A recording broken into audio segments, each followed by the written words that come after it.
All right, let's turn the issue to immigration. I want to go to the issue of immigration, and I'm going to let you, by the way, after this question, I'd like Senator Santorum to ask a question to Speaker Gingrich. But I want to start here. With immigration, do you believe that states should have the right to defend their own borders? Senator, yes? Yes.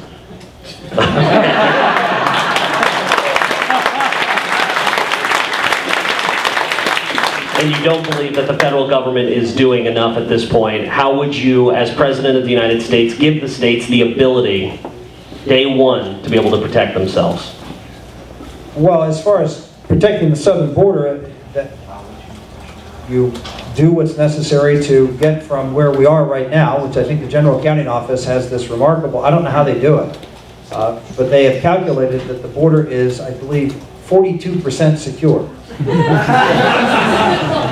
It's only in a bureaucracy do you have a place that this calculation that says an area is 42% secure. The border is either secure or it's not secure. And you have had two now administrations, actually three if you go back to Clinton, and even go back to Bush. I mean, there was a promise under Ronald Reagan that we would secure the border. And subsequent administrations have simply not had the political will to do so. I think what you'll find in a Santorum administration that we would have the political will to do it. We would actually, I put together a bill when I was in the United States Senate that called the Comprehensive Border Security Bill. It called for at least 1,000 miles more of fencing. It called for troops on the ground and obviously border security, but also a reserve and National Guard component if necessary, and obviously technology to use as best we can and continue to innovate the use of that technology. And obviously working with the states who have a unique interest in making sure that their communities are safe and secure. And if we do the job that we're supposed to be doing at the federal level, this is not a job the states should have to do. It is a job that is the federal government's responsibility, and we should take that responsibility seriously and get about doing it. All right, Senator. You can now ask a question for Speaker Gingrich. Can I give him a chance to answer? No. Well, okay. Would you like to hear an answer?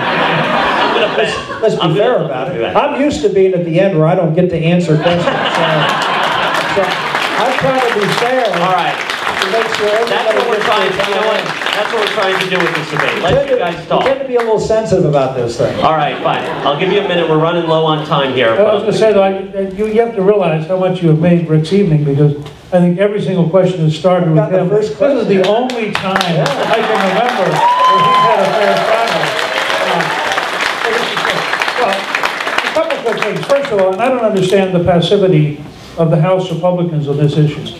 There ought to be an amendment to cut off all funding to the Justice Department to file any lawsuit against any state which is fulfilling the gap.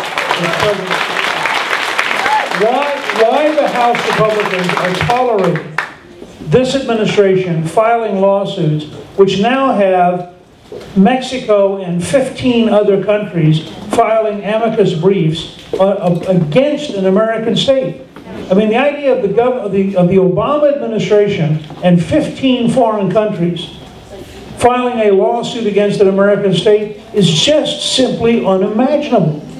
And the fact that we have not introduced an amendment and cut off all funding to the Justice Department to finance this, I think is just a failure of imagination among the House Republicans to understand the legislative branch can get the attention of the executive branch. It's called cut off the money. And at that point, you begin to have a different attitude. Second, one last quick thing.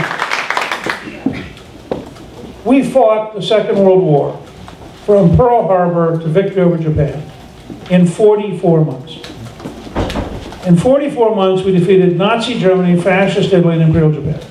The idea that and this is in the 21st Century Contract with America, to have all control, and I agree entirely with Rick, you're either 100% controlled or 0% controlled. I mean, the idea that you're 42% controlled requires a level of stupidity, which is worthy of Washington's finest. Now, there is no reason we could not pass a bill that waives every federal regulation and every federal law and says whatever needs to be done to control the southern border is hereby legal. And under those circumstances, there's no reason you couldn't actually control the border within 12 months. And I'm prepared to take, of the 23,000 Department of Homeland Security officials in Washington, I'm prepared to move half of them to Texas, New Mexico, and Arizona to get the job done.